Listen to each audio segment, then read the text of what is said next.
ગણેશ ચતુર્થીને માત્ર ગણતરીના જ દિવસો બાકી રહ્યા છે ત્યારે ઠેર ઠેર મૂર્તિઓ અને ગણપતિના મંડપની તૈયારીઓ ચાલુ થઈ ગઈ છે। ત્યારે ચૌટા બજારમાં આવેલા મોટા મંદિર પાસે ગણપતિજીના મંડપની તૈયારીઓ ચાલુ રહી છે। ત્યારે વિશાળ મંડપ અહીં બનાવવામાં આવતું હોય છે। ગણેશ ચતુર્થીને માત્ર ગણતરીના જ દિવસો બાકી રહ્યા છે ત્યારે ઠેર ઠેર મૂર્તિકારો અને ગણપતિના મંડપની તૈયારીઓ ચાલુ થઈ ચૂકી છે। ત્યારે ચૌટા બજારમાં પણ ઠેર ઠેર ગણપતિજીના મંડપની તૈયારીઓ ચાલુ થઈ છે। ત્યારે ચૌટા બજારમાં આવેલ મોટા મંદિર પાસે ગણપતિજીના મોટા મંડપોની તૈયારી હાલ તો ચાલુ છે। ત્યારે વિશાળ મંડપ બનાવવામાં આવ્યું છે। તેનો આકાર બધા કરતા અલગ અને કંઈક વિશેષ કરવામાં આવ્યું છે, જેમાં ઓછામાં ઓછા બહારથી 15 લાખનો ખર્ચ થાય છે અને દર વર્ષે લોકો બેસાડે છે અને કંઈક નવા મંડપની લોકો માંગ કરતા હોય છે।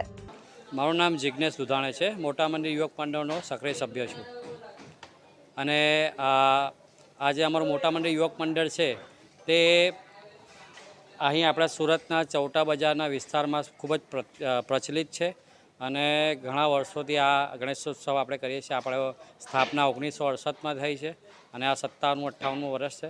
તો આ વર્ષની જે અમારી થીમ છે તે આમ જોવા જઈએ તો અસલ જે આપણા પૌરાણિક મંદિરો બનતા હતા કાળા પથ્થરોથી, એ પથ્થરો થીમ પર જે શિવાલયો બનતા હતા, તમે મદ્રાસ જાઓ, મહારાષ્ટ્ર જાઓ, તમે તમિલનાડુ જાઓ, તો ત્યાં જે કાળા પથ્થરની થીમ પર જે એના સ્તંભની જે ભવ્યતા છે એ સ્તંભની ભવ્યતાને આપણે અહીં દર્શાવી છે।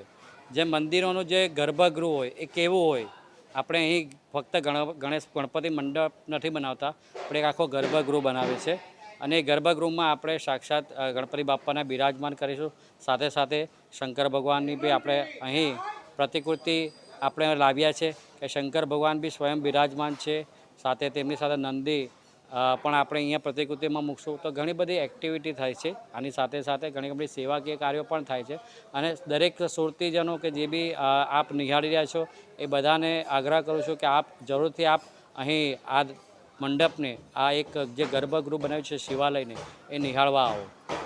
આમાં તમારો ખર્ચો કેટલું થાય? આમાં જે અમારો ખર્ચો છે તે લગભગ 10 થી 12 લાખ રૂપિયા થાય છે અને જે અમારા જે મંડળના સભ્યો છે એ જ આ મંડપનું કામ કરે છે, લાઇટિંગનું કામ કરે છે, એટલે ઘણા ખરા ખર્ચો એ લોકો આપણને એમાં રાહત બી કરી આપે છે।